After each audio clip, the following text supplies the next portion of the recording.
Alright, we're going to be talking about vectors in this lecture. And this lecture is going to actually focus predominantly on doing vector addition.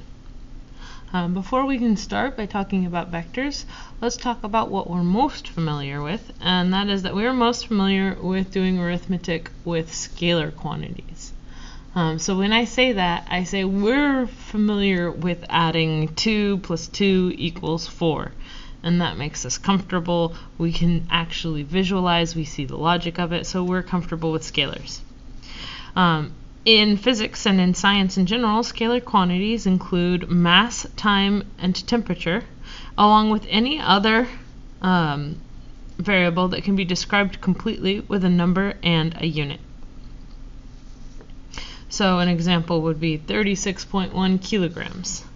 1.45 times 10 to the 6 seconds, or 5.86 Kelvin, or 586 Kelvin, or negative 100 degrees Celsius. The reason that I bring in this example is because I want you to consider that in the instance of negative 100 degrees Celsius, that negative sign does not indicate a direction. It indicates that it is below 100 degrees below a reference or 0 point. That's a scalar quantity where that negative is in reference to the magnitude or how it compares to a reference value. When you math with scalars, everything's on the up and up, which means that all of the math that you do should look pretty darn familiar and comfortable. For example, if you add 2 kilograms to 42 kilograms, you would get 44 kilograms. If you took 5.66 times 10 to the 14th seconds and added it to 3.8 times 10 to the 12th seconds, you would get 5.70 times 10 to the 14th seconds. The math is normal. The math is comfortable. Negative 273 Kelvin minus 14 Kelvin gives you 259 Kelvin. Everything about this is nice and warm and fluffy, and we sleep well at night because this is the way that math should be.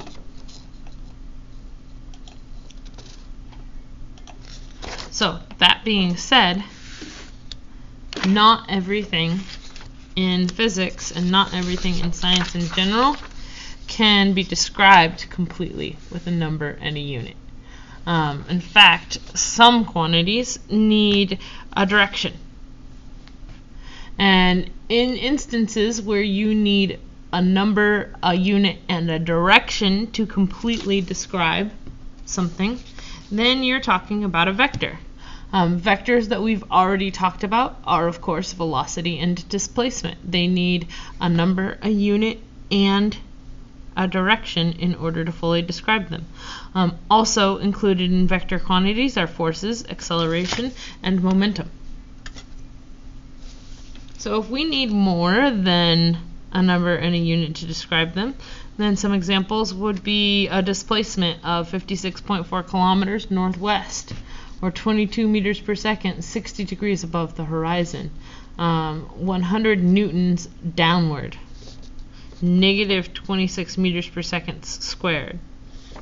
Right, these are all vector numbers. In fact, this is a displacement, this is a velocity, this is a force, and this is an acceleration. So these are all vector quantities. We represent vectors with arrows in diagrams. So here we go. Here is our arrow. Hi, I'm a vector. Alright, let's talk about the anatomy of a vector. The anatomy of a vector is over here we have the tail, and over here we have the head, which is, of course, where the speech bubble is. That's why the speech bubble is there, because that's a vector. When we draw vectors in a diagram, we're going to draw vectors in a very specific way called tip to tail. Alright, so how do you draw a vector tip to tail? Well, let's say you have two vectors. This one and this one. We'll call them vector A, and this one we'll call vector B. Alright, if we were going to draw those in a diagram, we would want to draw vector guess I should actually draw it the way I'm supposed to. Vector A, and that's the tail, that's the tip. So when I draw vector B, I'm going to draw it from the tip of vector A, touching the tail of vector B. Alright, and there's a reason that we do it that way, and that is because this makes it very easy for us to see what the result of adding these two vectors together would be. So let's jump right into that concept. Alright, so as I said before, you draw vectors using arrows in diagrams. And in diagrams, you draw vectors to scale. Alright, so I have here some paper so we can draw some diagrams, and I've given us the scale of 2 blocks equals 1 kilometer. So if that's our scale, and then I could draw any 2 vectors and that diagram, and remember I'm going to use the tip to tail method to do that. A few other things for us to consider. For 2 equal vectors, you have to have the same magnitude and direction. So for instance, if you have a vector that's 1, 2, 3 units long, alright, that would be 1.5 kilometers. Alright, that's vector A. In order for this vector to be equivalent to another vector, it must be 1, 2, 3 units long and in the same direction. These two are equivalent. On the other hand, over here, vector A and vector B, these are not equivalent vectors because they're not in the same direction, even though they're along the same axis line. Likewise, 1, 2, 3, A and 1, 2, 3, B, these are also not equivalent on the same premise. And then finally, 1, 2, 3, A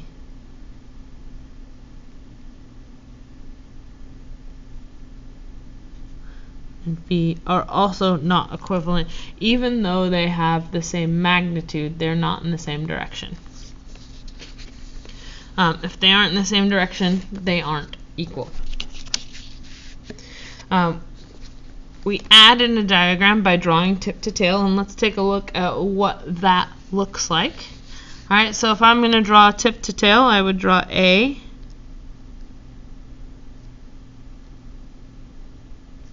and then I could draw B. And let's draw our B.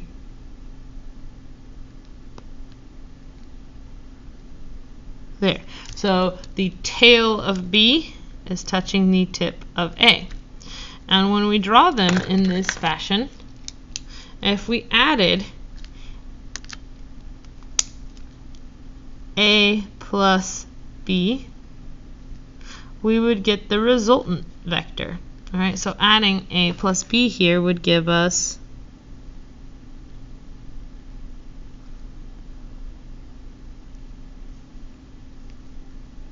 our resultant vector right there, like that. That would be what A plus B would look like. Likewise, if we had a vector valued A in a diagram and valued B in a diagram, we draw them tip to tail, well,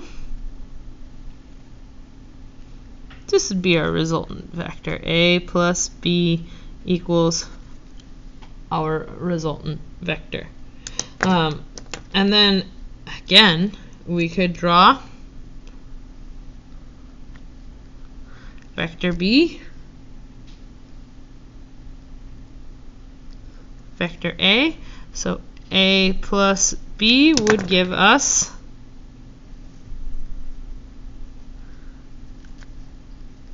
our resultant vector. And we could do this in so many ways. We could switch this around. I could draw A first, and then I could draw B, and I could still get my resultant vector here, where that resultant vector and that resultant vector are exactly the same size, even though I did A first and then B. Here I did B first and then A when I drew them tip to tail, but it's addition, so it doesn't matter which one we add first. Our resultant vector, as long as A and B are drawn equivalent and to scale, is going to be the same resultant vector. And likewise, I could do this with multiple vectors. I could add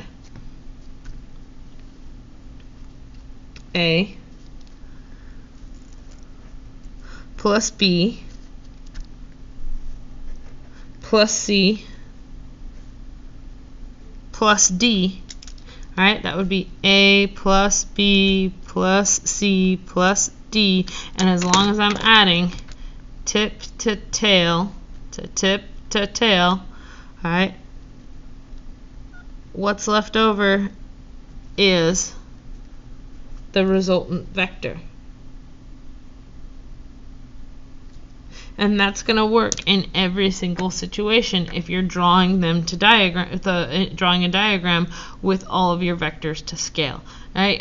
In order to use this method efficiently, you would need a ruler, you'd need an efficient scale, you'd need a protractor, and you need to make sure to add them exactly equivalently. And if you did that every single time when you measured your resultant vector, it would be the result of adding those vectors together, which is kind of pretty hip.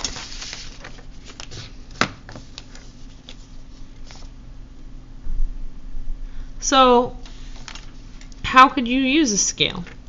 Well, let's say that we had a vector, and we'll say that this vector is 12.25 meters. Let's say that this vector is 2.5 centimeters long. So like, I should probably do the right thing. And if I want to do this example, I should probably, just like I would expect you to do, get out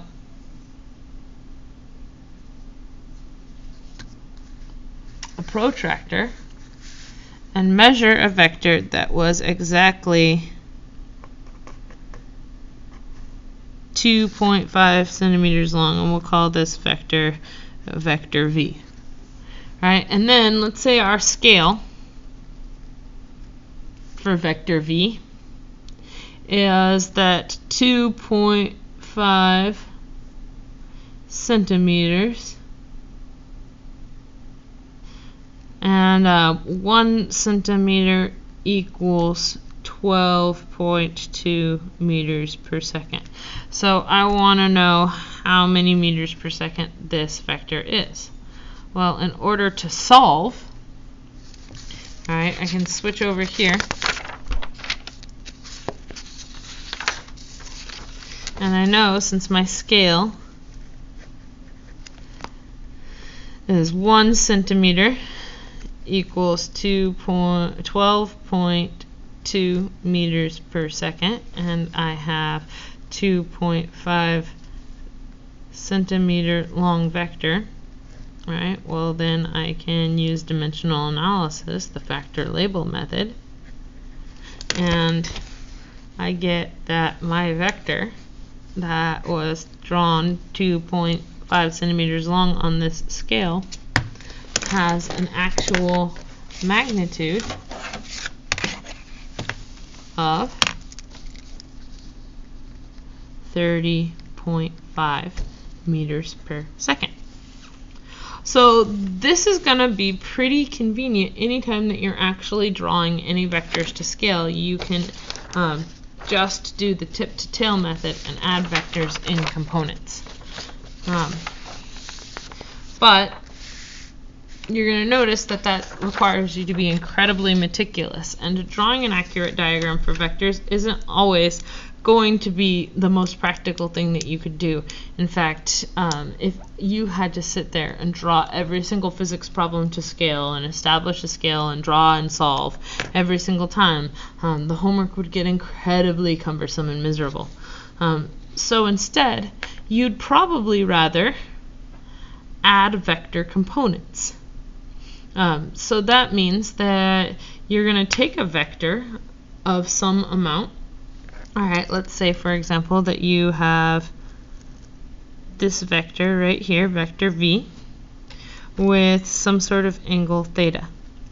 All right, well, this vector, whatever it is a result of two other vectors.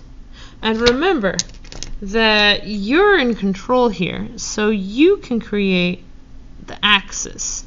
You can create an x-axis and you can create a y-axis. All right, so you could say that this vector is a result of adding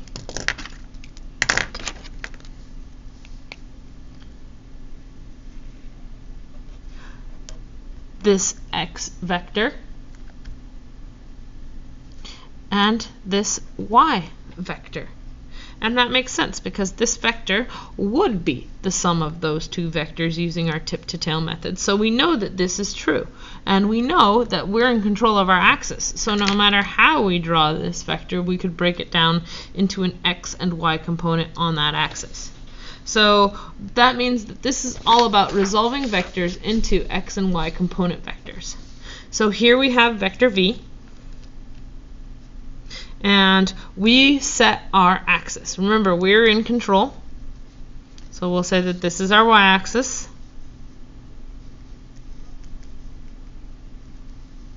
This is our x-axis. All right, and we're breaking this vector down into components of x and y. All right, so since we're in control, one of the conventions that you want to be aware of, all of the problems are given and all angles are given under most circumstances, so that the angle is drawn from the positive x direction. So x is going this way. So when we give that angle is where the vector is in reference to the positive x direction. So I want to draw my x and y vectors. So that vector v is a result of this vector in the x direction and this vector in the y direction. So that means that that vector is equal to vx plus vy. Now, remember that these two vectors are not in the same direction. So how would you actually solve for that vector there? Well, if you said the Pythagorean theorem,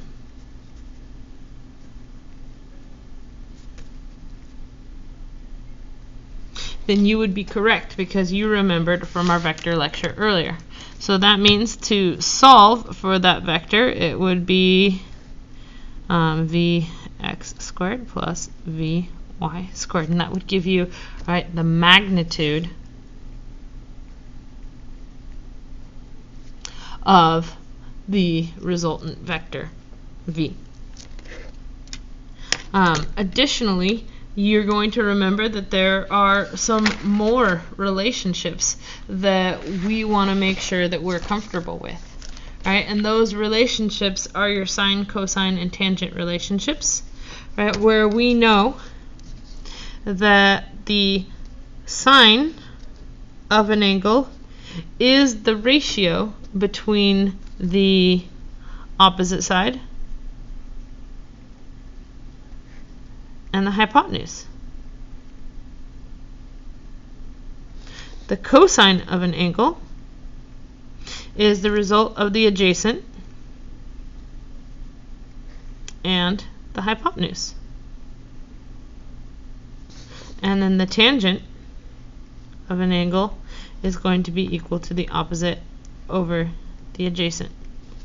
Now, if these are our relationships, let's take a look. When we break our vector down into components, anytime you have this angle theta in comparison to the positive x-axis, that means that the adjacent side will always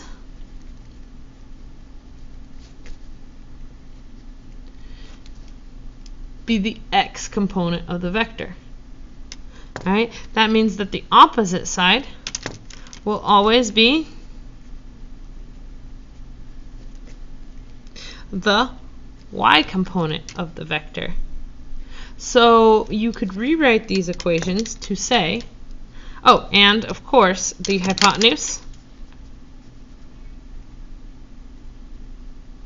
will be the vector itself. So we can rewrite this so that sine theta becomes Vy over Vx, or Vy over V, right?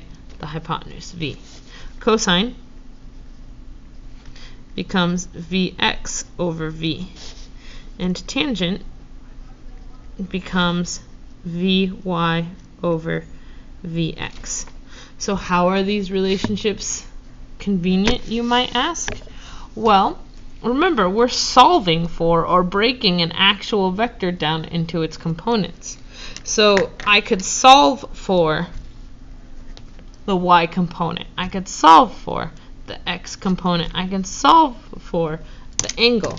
And when I do that, right, I can say that the y component of the vector will equal the vector times the sine of the angle that it makes with the x in the positive direction.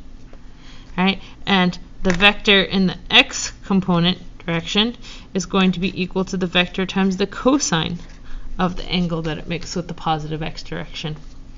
And the angle that the vector makes is going to be equal to the inverse tangent of the ratio of the vector components.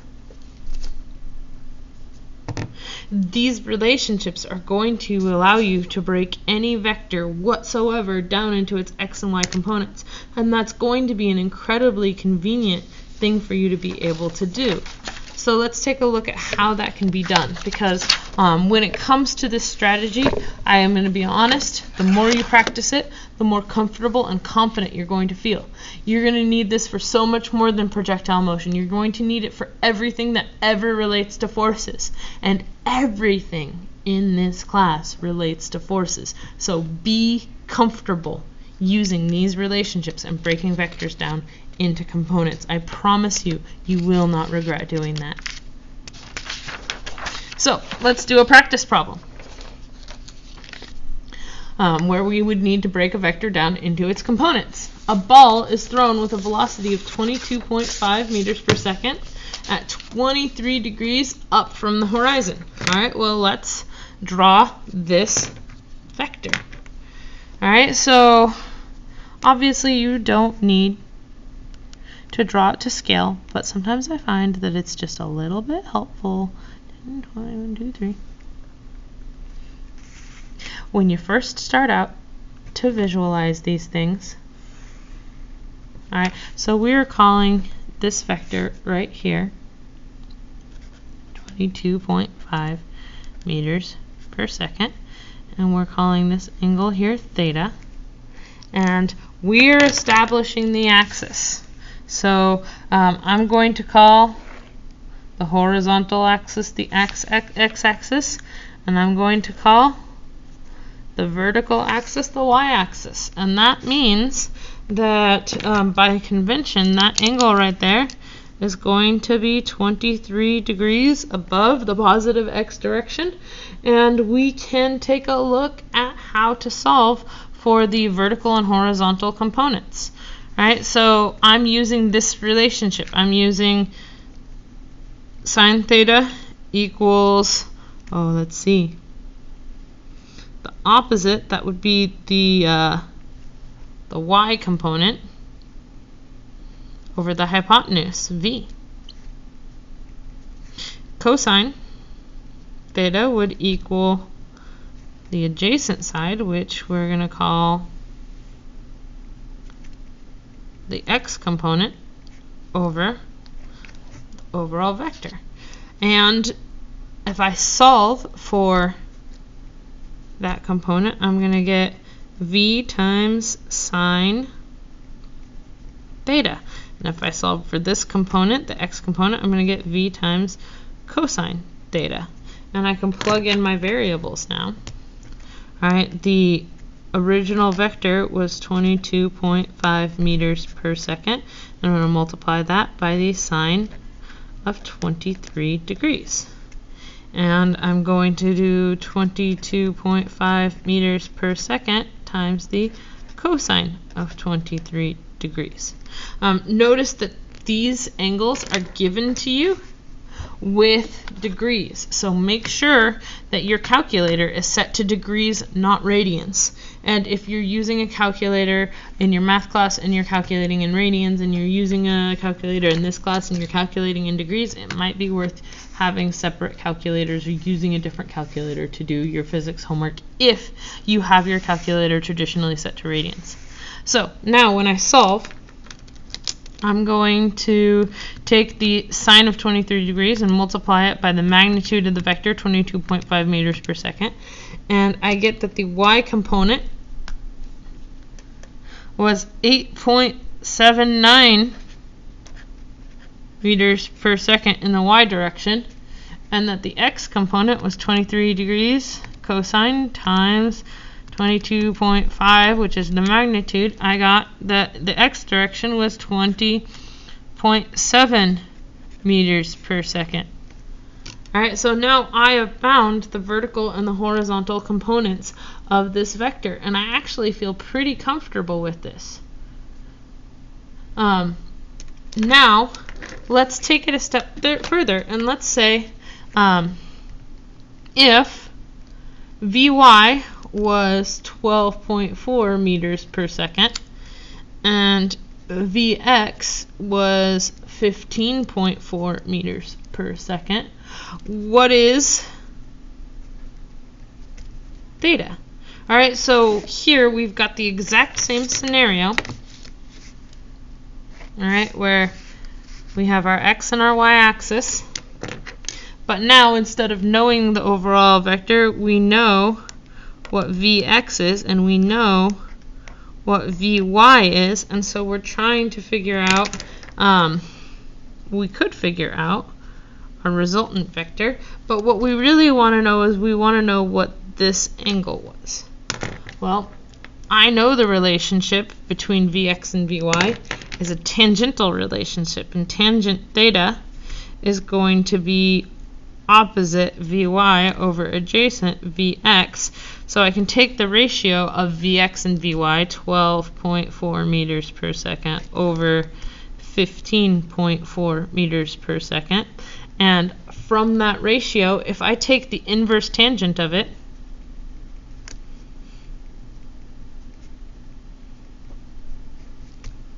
I will get the angle, and in this instance that ratio equals 38.8 degrees.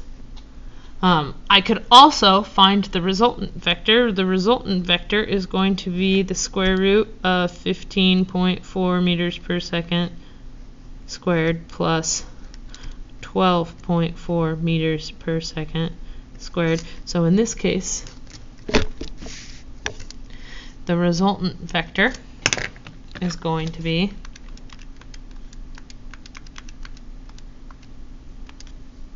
(19.8) meters per second. So to describe this vector completely, it would be 19.8 meters per second, 38.8 degrees above the horizon.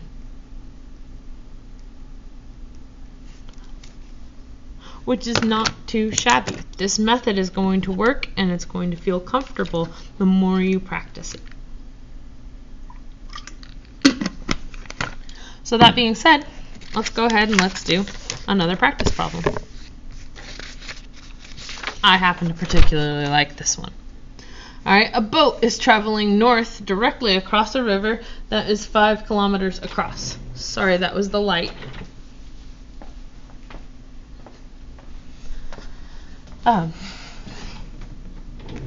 The current is to the east at 3 kilometers per hour, and the boat can travel at 5 kilometers per hour.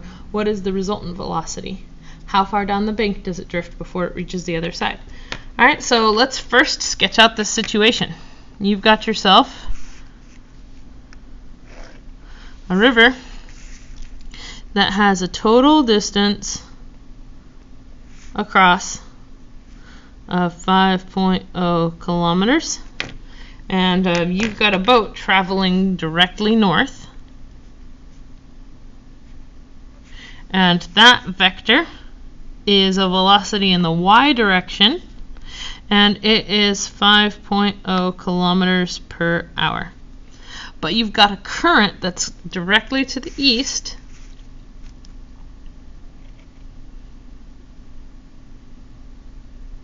right? And that current in the x direction is 3.0 kilometers per hour.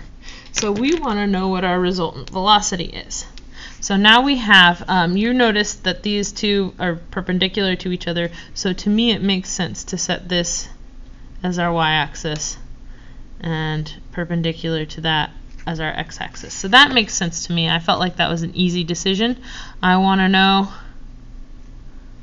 what my resultant vector is. So I'm going to be using the Pythagorean theorem to solve for it. Alright, so my resultant vector is going to be the square root of 3 kilometers per hour squared plus 5 kilometers per hour squared. And that means that my overall velocity is going to be 3 squared, which is 9, plus 5 squared, which is 25. And I take the square root of that, and I get a value of 5.8 kilometers per hour. So once I've done that, I know the magnitude of my resultant vector, but I also need to figure out what the time to cross is.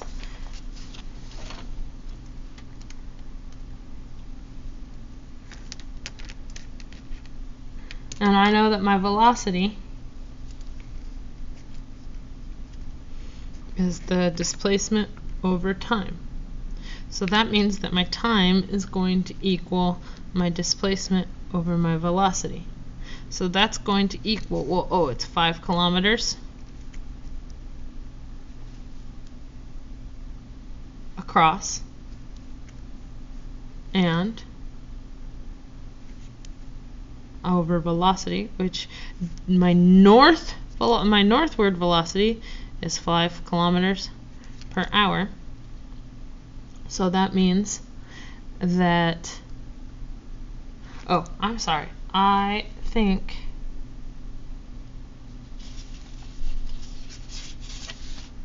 nope, I'm good.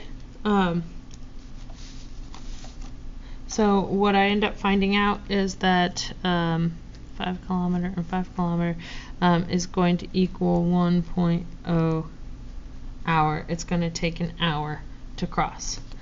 So I could find the distance in the horizontal direction that I would also, so that takes 1 hour to cross. And I can find the distance. Then I'm going to go in the horizontal direction, because that distance is going to equal the displacement over time in that direction, and that was 3 kilometers per hour. So that means that I could solve for the distance will equal the velocity in that direction times the time that we traveled, so that's going to be 3 kilometers per hour times 1 hour. And that means that in the x direction, I'm going to travel 3 kilometers. So that means that by the time I make it all the way across, I will be 3 kilometers away from where I started on this side. So as you can see, it makes it pretty darn convenient to work through. And in summary, we can talk about how adding components really makes it simple to find resultant vectors or to add vectors together. All right, when we do this, all right, let's say that we are going to add A and B together. all we have to do is find the components and then add them together. So here is our A. All right, so A is going to be made up of A in the x direction and A in the y direction. Here is B. B is going to be made up of B in the x direction and B in the y direction. Now, one of the things that it might be helpful for you to think about now is think about, all right, in this case, AX is positive, AY is positive. Here, BX is negative because it's moving in the opposite direction as AX, and BY is positive because it's moving above the axis. So that means that the resultant vector is going to be a result of adding AX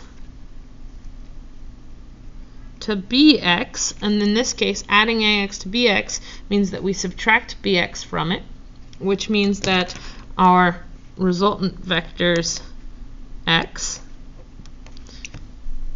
was the difference between AX and BX, and adding AY to BY, so that our resultant in the y direction was a result of adding those two vectors together.